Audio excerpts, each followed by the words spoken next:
ప్రియమైన దేవుని బిడ్డలారా, సహోదరి సహోదరుమనులారా, మన జీవితంలో కొన్నిసార్లు ఏ దారిలో నడవాలో తెలియని పరిస్థితి వస్తుంది. ఏ నిర్ణయం తీసుకోవాలో, ఏ మార్గం సరైనదో తెలియక సతమతం అవుతూ ఉంటాం. అప్పుడు మన హృదయము దేవుని అడుగుతుంది, ప్రభువా, నాకు సరైన మార్గము చూపు అని. అదే ప్రార్థనను ఒకప్పుడు దావీదు కూడా చేశాడు.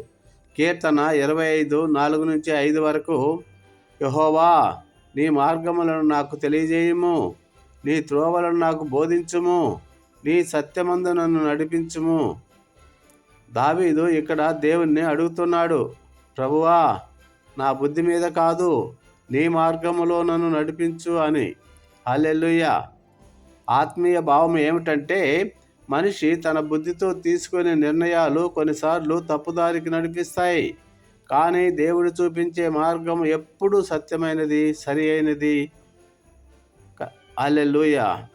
దేవుని మార్గము మనకు రక్షణ ఇస్తుంది, శాంతిని ఇస్తుంది, ఆశీర్వాదం ఇస్తుంది. ఉపమానం: ఒక చిన్నపిల్లవాడు అరణ్యంలో నడుస్తున్నట్లు ఊహించండి. అతనికి దారి తెలియదు, కానీ అతని తండ్రి చేతిని పట్టుకుంటే అతను భయపడడు. అలాగే మనము దేవుని చేతిని పట్టుకుంటే జీవితంలో తప్పిపోము ఎప్పుడు. హనోకు దేవుని చేయి పట్టుకొని నడిచాడు. వాగ్దానం ఏంటంటే, కీర్తన 25:9, వినయము గల వారిని ఆయన న్యాయమందు నడిపించును, వినయస్తులకు తన మార్గములను బోధించును. ఇక్కడ ఒక గొప్ప వాగ్దానం ఉంది. వినయంగా దేవునిని ఆశ్రయించే వారిని దేవుడు స్వయంగా నడిపిస్తాడు. ఒక ఉదాహరణ: అబ్రహాము దేవుడు చెప్పినప్పుడు ఎక్కడికి వెళ్తున్నాడో కూడా తెలియకుండా బయలుదేరాడు. కానీ దేవుడు అతన్ని గొప్ప జనముల తండ్రిగా చేశాడు. హల్లెలూయా చెప్పండి. దేవుని మార్గము అనుసరించినప్పుడు మన జీవితంలో ఆశీర్వాదం వస్తుంది.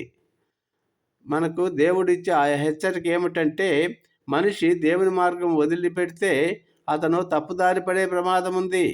మన బుద్ధి మీద మాత్రమే ఆధారపడితే పాపము మరియు సమస్యల్లో పడిపోవచ్చు. అందుకే ప్రతిరోజు దేవుణ్ణి అడగాలి, ప్రభువా, నన్ను నీ మార్గంలో నడిపించు.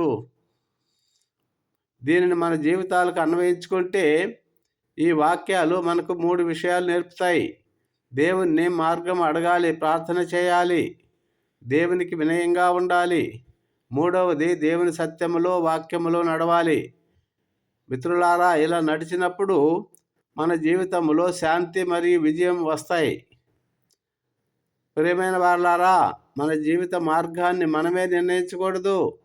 దేవుడు చూపించే మార్గమే మనకు సురక్షితమైనది. అందుకే మనం ఇలా ప్రార్థిద్దాం, ప్రభువా, నీ మార్గములో నన్ను నడిపించు. ప్రార్థన: ప్రియమైన పరలోకపు తండ్రి, నీ మార్గములను మాకు తెలియజేయము, నీ సత్యమందు మమ్మల్ని నడిపించుము. మా జీవిత నిర్ణయాలలో నీ చిత్తమే జరుగునట్లు చేయుము. నీ జ్ఞానం మరియు నీ శాంతితో మా హృదయములను నింపుము. యేసు ప్రభు మధురనామంలో ప్రార్థిస్తున్నాము తండ్రి, amen. Thank you Jesus. God bless you all. Have a nice day.